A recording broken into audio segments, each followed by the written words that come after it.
Қайырлы күн достар. Бүгін көптің санасында бола бермейтін, көп адам ойлана бермейтін бір тақырып туралы айтқым келіп отыр. Бұл қаржылық термостат туралы. Қаржылық термостат дегеніміз не? Бұл әрбір адамның, қоғамдағы әрбір индивид, жеке тұлғаның қаржылық тәуелсіздікке жетуге деген, қаржыны басқаруға деген өзіндік деңгейі. Бір адамдікі 70 мың, бір адамдікі 100 мың, біреудікі 500 миллион ары қарай кете береді. Әркімнің өзінің дәл қазіргі жағдайындағы тауып жүрген қаржысы қанша болса, оның қаржылық термостаты сондай. Яғни қаржылық термостатыңыздың қандай деңгейде екендігін анықтау үшін қарапайым ғана бір формула бар.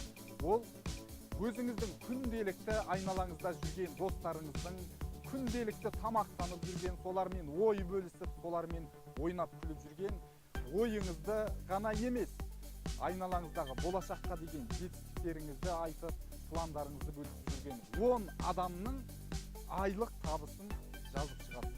10 адамның, сіздің айналаңыздағы ең көп болатын 10 адамның айлық табысын жазып, сол 10 адамның табысын аласыз да қосасыз. 10 адамның табысын қосып, орта қаржыны шығару үшін 10-ға бөлесіз. Сол кезде сіздің жалпы қаржылық тәуелсіздікке жететін деңгейіңіз шығады. Ол 10 мың теңге болуы мүмкін, 20 мың теңге болуы мүмкін, 500 мың теңге болуы мүмкін.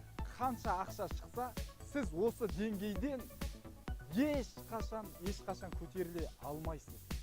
500 мың теңге болып шығатын болса, сіздің қаржылық термостатыңыз 500 мың теңге деңгейінде. Егер сізге 500 миллион теңге немесе 500 мың доллар осындай үлкен қаржыны сізге ұстатса, сіз оны басқара алмайсыз. Себебі сіз оған дайын емессіз. Тіпті ол қаржыны сіз жоғалтып алуыңыз да мүмкін. Себебі оған лайықты болмағандықтан. Енді сұрақ туындайды. Осы қаржылық термостатты қалай көтеруге болады?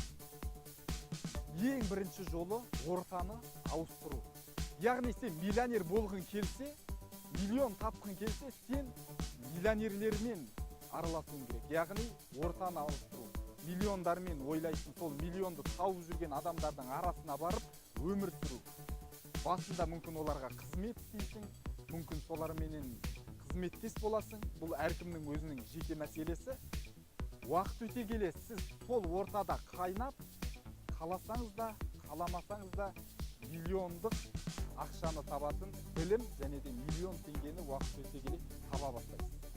Бұл бір. Екінші, қаржылық тәуелсіздікке жеткен үлкен тұлғалардың күнделігін оқу.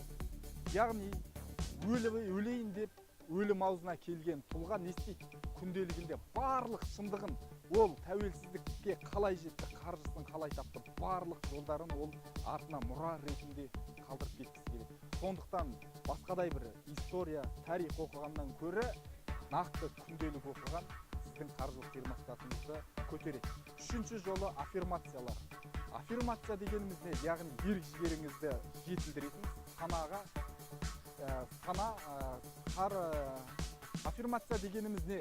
Сіздің ерік-жігеріңізді көтеретін санаға сенім сөздері. Бұны өзіңіз жазуыңызға болады, немесе жетістікке жеткен адамдардың аффирмацияларын алып тыңдаңыз. Бұл сіздің қаржылық тәуелсіздігіңізді қамтамасыз ететін, санаңызда қаржылық термостаттың үлкен деңгейін қалыптастырады.